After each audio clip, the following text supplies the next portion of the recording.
Call me on this fine Friday morning, and we're going to be replacing a dual mass flywheel and a clutch in this Skoda Yeti. First thing to do, as always, we're going to remove the battery and the airbox out of the way.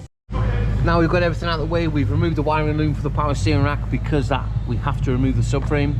I've undone the two back bolts on the gearbox mount and the gear cables. Just get in the car now and disconnect the steering column. Now before we send the vehicle fully up in the air, let's get the wheels off and the center drive shaft nut removed, or bolt. Now that we've got the vehicle fully raised, we need to remove the bottom ball joints, anti-roll bar links, tracker ends, because we need to remove the subframe just to get this transfer box off. Now that we've got the subframe unbolted off the chassis, we can literally just let it down and we can get it out of the way. Now that we've got everything out of the way, look how much room we've got. So I'm just going to drain the gearbox oil out of it now, remove the starter motor, and then we can drop the gearbox down and get all the bellows and bolts out. Now that we've got everything dropped down, I am going to do a little bit different to what I said in the beginning of the video. I'm going to leave the transfer case, transfer box where it is, and I'm going to just slide the gearbox off it, fingers crossed. Well, a little bit of a change of a plan. I forgot about this back bolt here. To get that back bolt there, you need to take the DPF off, which is down the back there. You need to take this bracket off. This is fucking stupid. I never bloody swear, but this is stupid. That bracket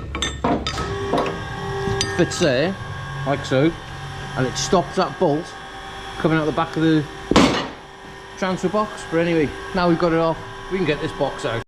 And there we go, that is one gearbox removed from the engine. All we've got to do now is literally lower it down. Perfect.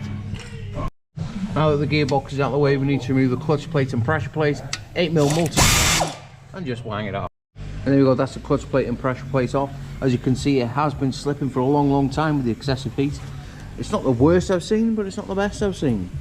And the same damage has been done to the flywheel.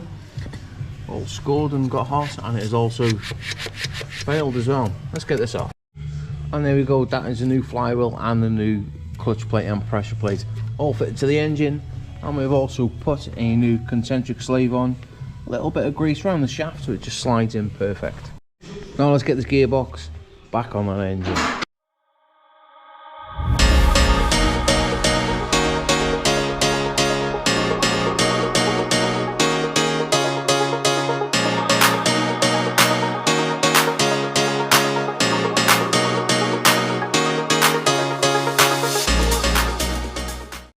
And there we go, just like that, the gearbox is in.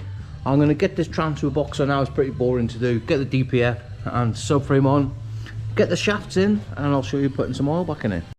I'm starting to hate this job, to be honest. Anyway, never mind. Dry shafts in, subframes on, gearbox is back on, transfer case, prop shaft, exhaust, DPF, whatever you want to call it. Now we're just getting to get some gearbox oil, pump back into it.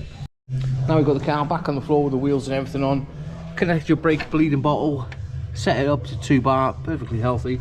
These are the easiest clutches to bleed. Pull that little pin out, not all the way, twist that nipple 90 degrees. And you can see all the air coming out of it. Give that about 20 seconds or so and switch it off. Now we're in the car, give your clutch pedal a good pumperoonie, make sure you've got a good pedal there and there's no restrictions. Get on the key. Give it a good start. I think the battery's dying on it, but not to worry. Yeah, let's see if we've got gear. Forwards. And there's reverse. And there we go, that is one clutch replacement on a 2011 Skoda Yeti. Torque the wheels up now, take it down the road for a bit of a test drive, and we'll get it soon.